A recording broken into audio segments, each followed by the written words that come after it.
Magandang araw mga kapinay! Welcome sa Pinay Talks, kung saan ang bawat usapan ay puno ng kabuluhan at inspirasyon. Ako si Alexa, ang isa sa inyong host ngayong araw. At ako naman si Alexis. Samahan niyo kami sa isang makabuluhang talakayan tungkol sa kasaysayan ng wikang pambansa at ang mahalagang papel nito sa pagbuo ng ating pagbansang pagkakakilanlan. Ako naman si Andrea. Excited na akong magbahagi ng kaalaman tungkol sa ating wika at kultura. At syempre, ako si Lorraine. Huwag kakalimutan kumuha ng kape o tsaa habang nakikinig sa aming kwentuhan. Tara na, simulan ng usapan. Alam niyo ba, noong panahon 1500 ng mga Kastila, dito nagsimula ang malaking pagbabago sa wika sa Pilipinas. Bago dumating ang mga Kastila, may kanya-kanyang wika ang bawat grupo sa Pilipinas. May Cebuano, Hiligaynon, Kapampangan, Tagalog, at marami pang iba. Walang isang pambansang wika. Pero alam mo ba, nung dumating ang mga Kastila, boom! Ginamit nila ang salitang Espanyol para magturo ng relihiyon. Pero ironically, hindi nila talaga tinuruan ng Espanyol ang mga katutubo nung simula. Oo, ginamit nila ang mga lokal na wika para maikalat ang Kristyanismo. Pero sa mga opisyal na dokumento, Espanyol ang gamit. At nung lumakas na ang kilusan para sa kalayaan, lumabas na ang mga makabayang akda. Sina Jose Rizal, Andres Bonifacio. Gamit nila ang Tagalog para iangat ang damdaming makabayan. Kaya masasabi nating sa panahon ng Revolusyon, unti-unti naging simbolo ang pagkakaisa ng Tagalog. Alam niyo ba mga kapinay, na ang kasaysayan ng wikang pambansa ay nagsimula noong panahon ng Commonwealth. Noong 1935, isinaad ang saligang batas na kailangan magkaroon ng isang wikang pambansa upang magkaisa ang mga Pilipino. Oo, at noong ika-1937, si Manuel L. Quezon ang pumili sa Tagalog bilang batayan ng wikang pambansa. Bakit nga ba Tagalog? Dahil ito ang pinakamalawak na ginagamit na wika sa Luzon at mayaman sa panitikan.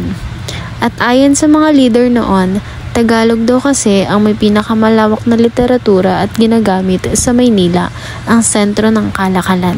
At noong 1959, pinalitan ito at naging Pilipino, ngunit noong 1987 Constitution, opisyal itong tinawag na Filipino upang kilalanin ang iba't ibang wika sa bansa bilang bahagi nito. Ang dami palang pinagtaanan ng ating wikang pambansa.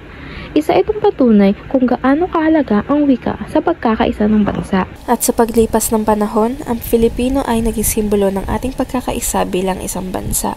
Bukod sa kasaysayan, mahalaga ring pag-usapan ang mga batas na nagpalakas di ba rhyming? Sa Filipino bilang wikang pambansa.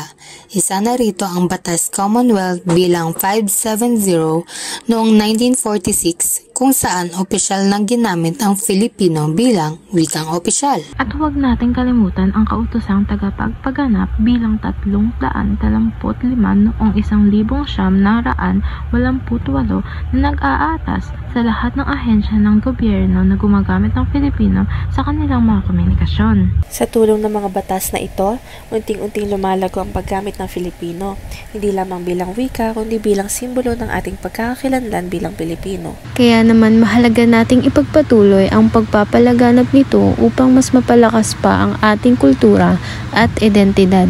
At sa ngayon, ang Filipino ay ginagamit sa lahat ng aspeto ng buhay, di ba? Mula sa edukasyon hanggang sa komunikasyon sa pang-araw-araw. Ang wika ay hindi lamang instrumento para sa pagkaintindihan. Ito rin ay salamin ng ating kultura at pagkatao bilang Pilipino. Sa pamamagitan ng Filipino, napalalakas natin ang ating pagmamalaki sa sariling atin mula sa panitikan hanggang sa kasaysayan. Tama! Kapag ginagamit natin ang Filipino, ipinapakita natin ang ating pagkakaisa bilang isang bansa.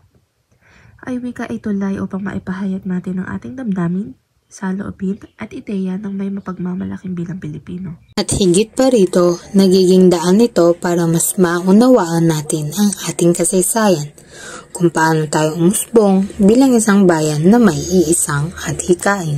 Kaya naman, dapat nating ipagmalaki at gamitin ang Filipino, hindi lang bilang wika, kundi bilang simbolo ng ating pagiging Pilipino. At sa paggamit ng Filipino, mas lalo natin napapalakas ang ating pagkakaisa bilang bansa. Sa pagdating ng dekada ng 40 hanggang dekada ng 80, ang wikang pambansa na kaulanan ay tinawag na Pilipino ay unti-unting isinama sa edukasyon. Gayunpaman, maraming diskusyon ang naganap. Bakit ang Tagalog lamang ang ginawang base? Paano naman ang ibang wika sa Pilipinas? Kaya noong 1987 sa ilalim ng bagong konstitusyon, pinalitan ito ng Filipino na dapat ay bukas sa lahat ng wika sa Pilipinas. Ngayon, Filipino ang ginagamit sa batas, edukasyon, media at social media kung saan code switching na halos ang style natin. Pero ang mahalaga, buhay ang wika. At sa bawat paggamit natin nito araw-araw, kahit sa mga memes, di ba? Tayo'y bahagi ng kasaysayan nito. Isa pang mahalagang aspeto ay ang ating panitikan, mga kwento, tula, awitin na siyang nagpapaalala kung sino tayo bilang isang bayan. Sa pamamagitan nito, mas mauunawaan natin ang ating kasaysayan at kultura. Ang wika at panitikan ay mahalagang bahagi ng pagkakaisa at pagkakaunawaan nating lahat. Kaya huwag nating kalimutan na suportahan ang mga lokal na akda at sining gamit ang Filipino upang mapanatili itong buhay para sa susunod na henerasyon. At sa pagpapalaganap ng panitikan, mas lalo nating mapapalakas ang ating pagkakakilanlan bilang Pilipino. Ika nga ni Rufo May, go go go! Kaya naman mahalaga na ipagpatuloy natin ang pagpapalaganap ng Filipino sa lahat ng aspeto ng buhay. At dyan nagtatapos ang aming makabuluhang kwentuhan ngayong araw. Oh, parang gusto mo pa. Part 2. Charis.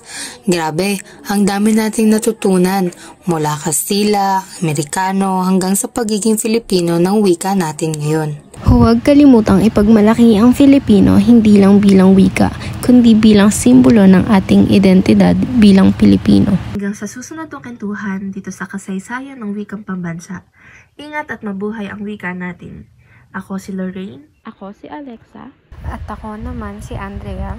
And the last but not the least, ako si Alexis. Paalam at mag-ingat kayo palagi. Bye!